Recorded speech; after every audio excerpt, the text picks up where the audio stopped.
Hola, ¿qué tal? En este pequeño vídeo vamos a tratar un tema que en principio puede parecer un poco chorra, y de hecho lo es. No sale prácticamente nunca en los exámenes, pero sí que es cierto que luego el comprenderlo nos va a ayudar a entender mucho mejor todos los temas que vienen después. Entonces, nada, en muy poquito tiempo, a ver si puedo explicaros qué diferencia hay entre una magnitud escalar y una magnitud vectorial. ¿Vale? Esto sale siempre al principio de cualquier temario de física. Antes de nada, creo que lo mejor es comenzar explicando qué es una magnitud. Bien, pues en física se llama magnitud a todo aquello que se puede medir. Es decir, por ejemplo, la masa de un cuerpo, la velocidad, la temperatura, las fuerzas que se aplican, la energía, su densidad. Vamos, que en una asignatura de física nos vamos a inflar a hablar de magnitudes. ¿De acuerdo? Todos los problemas, todas las preguntas siempre van a ir dando vueltas acerca de las distintas magnitudes físicas que sufren transformación o que se dan en un cuerpo. En física tenemos varios tipos de magnitudes, no todas son iguales. Las más sencillas de todas son las que llamamos magnitudes escalares. Una magnitud escalar es aquella que para conocerla totalmente solamente me hace falta un número. Por ejemplo, la masa. Si yo digo que la masa de un cuerpo es 5 kilos, pues ya sé la masa de ese cuerpo, no tengo que dar ningún dato más, 5 kilos. Lo mismo pasa con la temperatura, estará a 2 grados bajo cero, o sea, lo que los matemáticos llaman -2, bueno, pues ya con ese dato ya conozco la temperatura del cuerpo. Y lo mismo pasa con el tiempo también es una magnitud escalar. Si el tiempo que tarda en producirse un fenómeno son 17 segundos, nadie me tiene que dar ya más explicaciones acerca de ese tiempo, son 17 segundos. Pero, como os digo, aparte de estas magnitudes escalares, estas magnitudes en las que solo con un número ya está perfectamente determinada, en física manejamos otro tipo de magnitudes. Por ejemplo, las magnitudes vectoriales, una magnitud vectorial. Creo que lo mejor para poder entender es empezar con un ejemplo de una magnitud vectorial que os vais a inflar a ver este año, que es la velocidad. Imaginarse que me dicen que un tren circula a 100 km por hora. Ya me están dando un número. Pero en cambio esa velocidad está incompleta. Vais a ver por qué. Porque no es lo mismo que el tren se esté alejando de mí, suponiendo que este de aquí sea yo, que el tren se esté alejando de mí a 100 km por hora, con lo cual yo saco el pañuelo y le digo hasta luego, a que el tren se esté acercando hacia mí a 100 km por hora, con lo cual yo lo que hago es pegar un grito y saltar de la vía. Como veis, el número es el mismo. Esta magnitud tiene el mismo número, pero en cambio tiene distinto el hacia dónde apunta y por lo tanto son dos velocidades distintas. Esto es una magnitud vectorial. Una magnitud en la que no solamente es importante el número, que lo es, sino que además es importante el saber hacia dónde apunta. Hay que dar el número y la dirección.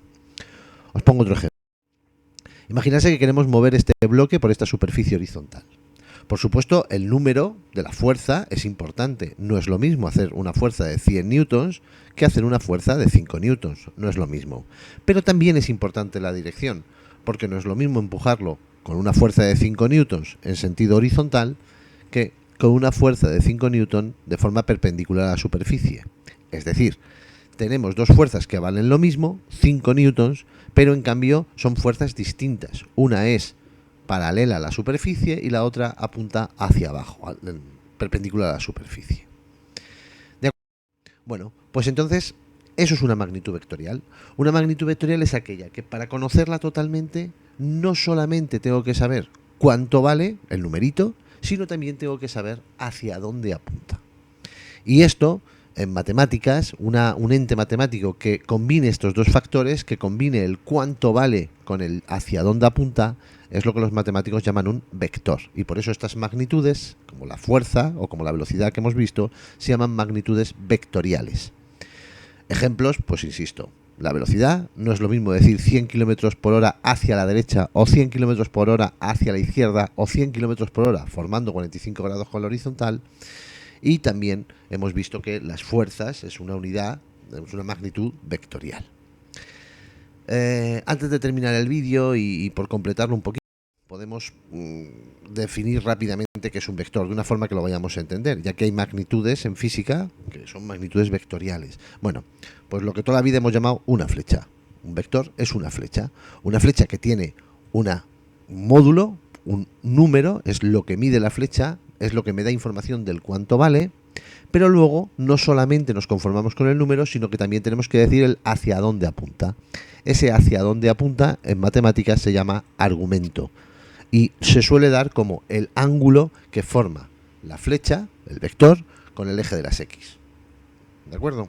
Entonces tenemos que dar los dos parámetros para definir un vector, tanto su módulo, el cuánto vale, como el ángulo, el hacia dónde apunta. Ejemplos, por ejemplo, los que hemos visto antes, pues si os fijáis en esta situación, el módulo sería 100 km por hora, lo que vale, y el argumento, en la vida real diríamos para la derecha, los matemáticos dicen 0 grados, porque forma 0 grados con el eje, el semieje positivo de las X. En este otro ejemplo, el módulo seguiría siendo 100 km hora, pero en cambio el argumento es distinto. Nosotros diríamos para la izquierda, los matemáticos dicen 180 grados, un argumento de 180 grados. Como podéis ver, estas dos velocidades son distintas. Aunque el número sea igual, la dirección es diferente. Este otro ejemplo, pues un módulo sería 10 newton, lo que vale esta fuerza, formando 30 grados con la horizontal. Para definir completamente esta unidad tengo que decir tanto el número como el argumento, como la dirección. Termino entonces con este pequeño resumen, que espero que lo deje todo ya más o menos claro. Una magnitud escalar es aquella que dando un número, diciendo cuánto vale, ya la conocemos totalmente, acordaros, la masa, el tiempo, la temperatura. Y una magnitud vectorial es aquella en la que no solamente hay que dar un número, no solamente hay que decir cuánto vale, sino que también hay que decir una dirección y un sentido. Hay que decir hacia dónde apunta.